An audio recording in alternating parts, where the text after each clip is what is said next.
started last April, not this April, last year. And then they were only watering it a couple times a week when it was really hot. So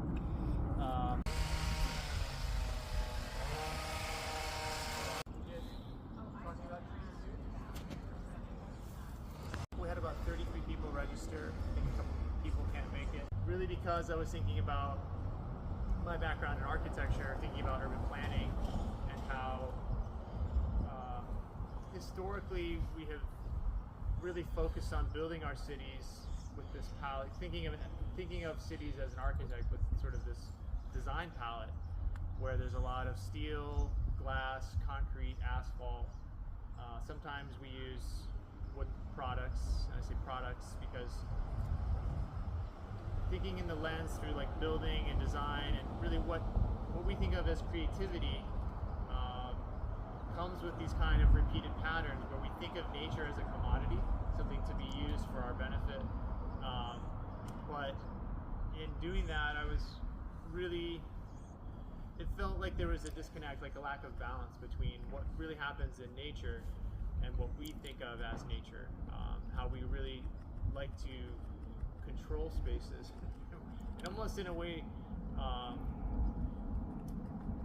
course safety is important and human health is important, but sometimes with those materials I was describing, it almost becomes clinical where we over sanitize spaces and over control them. So really thinking of what is the balance between using our creativity to work with nature rather than against it, and honoring what nature can do. So that's where when I realized there's this technique called the Miawaki method, which looks to potential natural vegetation theory and how nature would be before we negatively impacted it in terms of compacting the soil, over introduction of exotic plant species, and then also working against biology rather than with biology. So like what that means is when we think of controlling weeds or pests or things that we think go against what we want to plant, we apply pesticides, herbicides, things like that. So anything with the word side is designed to kill things, and it does a good job of that. So it doesn't just stop and say if that's one plant you apply it to, it will end up in the soil as well. So we see that when we take soil samples, that if herbicides are applied to certain plants, it's affecting the biology in the soil as well. So using our creativity to come up with better ways to manage the forests and manage the natural spaces that we're integrating into our urban environment, but just in other spaces as well, even through agriculture. So that's just a quick little brief introduction about how I got involved in this, but I'd like to introduce Louis Eaglestaff to talk a little bit about maybe the history of the school and really, I think maybe I'll let you introduce yourself. All right. So far it's been really incredible working with you, and such an honor to have the opportunity to create this forest here with you at this school, and working with the kids as well. The kids with Lou's help were part of selecting the plants that are in this forest. So anyway, Lou, I'll leave it to you. Thank you. Yes. Proposing the project to the district was my own kids who don't go to the school. They go to Whittier Elementary, but my older son came home one day after learning about climate change in kindergarten and said to his little brother, "Brother, did you know humans are bad for the planet?" And I just felt like this can't be the story for him. We need to find something where he can experience some hope, his own agency, and the possibility of repair, really, with the environment and engagement and stewardship instead of just like extraction. So yeah, I know that that's what the students here are getting, and being able to participate in stewarding the land and learning about all the different plants and their ecological and cultural importance is just huge. So I heard from a botany teacher over at Ballard High School that a lot of kids who come to her school can't name any species of plants. They'll know something's a tree, and that's where a lot of it stops for most kids, she said. And then when I think about that kids here know yarrow and lupin and alders and cedars and just the knowledge that they're bringing and the intimacy really with the plants and the land, it gives me a lot of hope. So thank you, and thank you for being here to learn about it. Thank you, Ethan. Thank you, Lou. Eagle staff.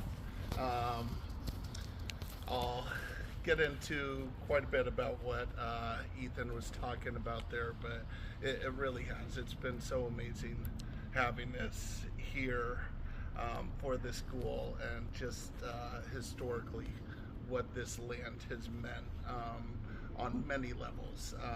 My native club and us, we created a land acknowledgement, and we try to acknowledge the three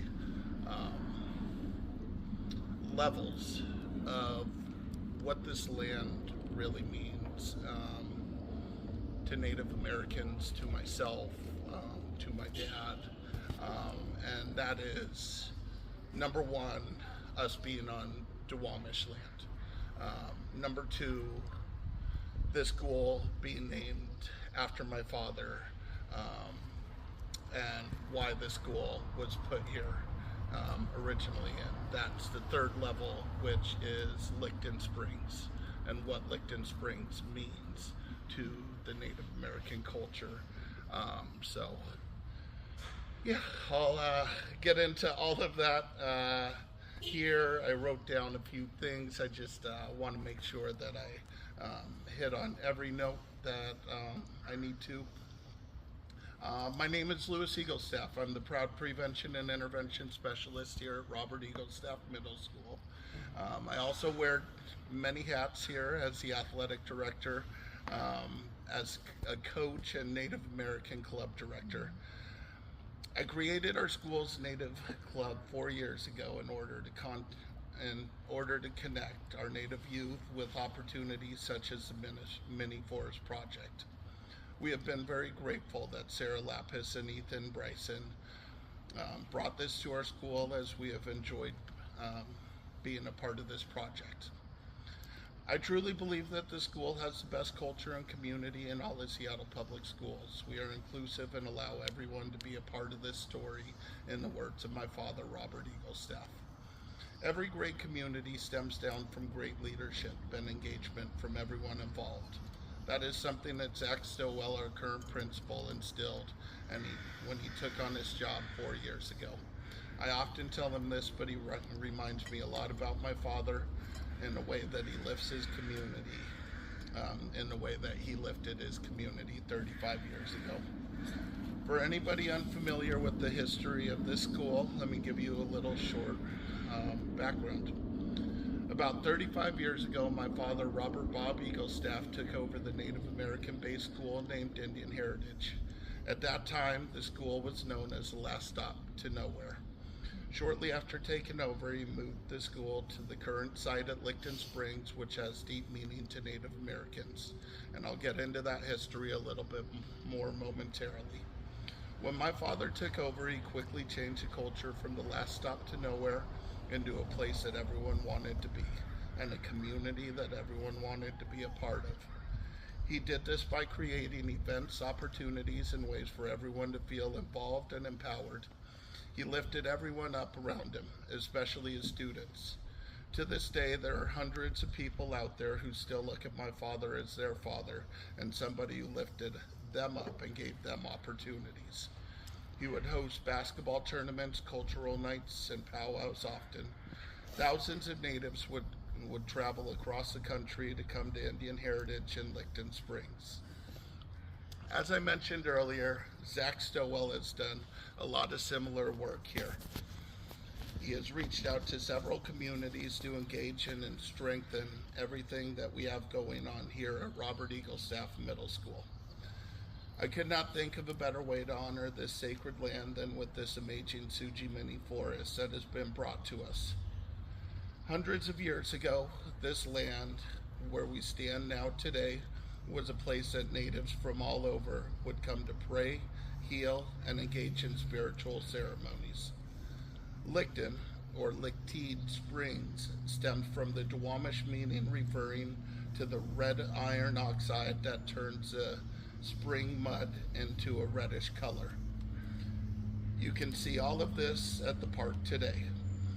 This area used to be heavily forested and filled with springs, bogs, marshes, and trails that extended from Green Lake, Holler Lake, Licton Springs, and an 85-acre marsh called Sloquet, which is where the North Seattle College sits today. I believe that everything in this world has purpose, which is why I believe that Robert Eagle Staff Middle School is the perfect place to build and display this beautiful mini forest that was created by Ethan Bryson. Ethan has put so much love and care into this project.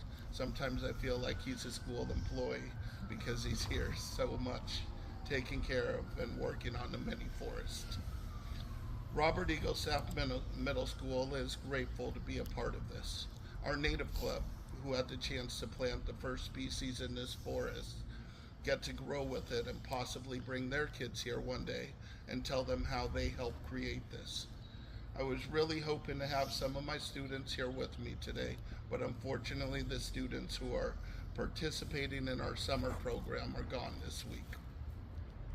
The last thing that I want to do before I wrap up is extend my gratitude one last time to Ethan and Sarah for all their hard work in bringing this amazing project to the school.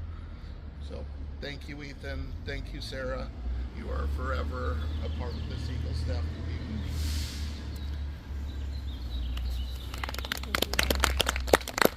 Key in helping select this particular location here on the campus. Afternoon, Hill, Willardville Junior Pizza, Buckleshoot Obshed. My name is Willardville Jr. I'm an enrolled member of the Muckleshoot Indian Tribe, and I serve Seattle Colleges as their tribal government liaison. So what does that mean? So technically I'm officially responsible for that government-to-government relationship, so between Seattle Colleges and our federally recognized tribes. Hasanel Katerijo Titsdash Wadapshtad. Hi everyone, I'm Katerijo. I'm Swinomish and Palau First Nations. I'm the ACO director here at North Seattle College, so that's Access Community and Opportunity Center. And we do a lot of work together. I'm still pretty new in the sense of like I've been here since like May. So Medicines, it's a connection to our ancestors and that they're always present. And so it's not a disconnect. So when you see those things, and so many people have put work into Licton Springs and to save it and get it marked, and different work that's going on there. But it's important because it's also used in a lot of some of our different spiritual practices. Okay, so our smokehouse practice uses red paint and black paint. So there's different ways you'll see it. Contemporarily though, you'll see some dancers in public that'll wear this paint though on their eyes and their mouth, different markings on their face depending on that family teaching or that spiritual practice.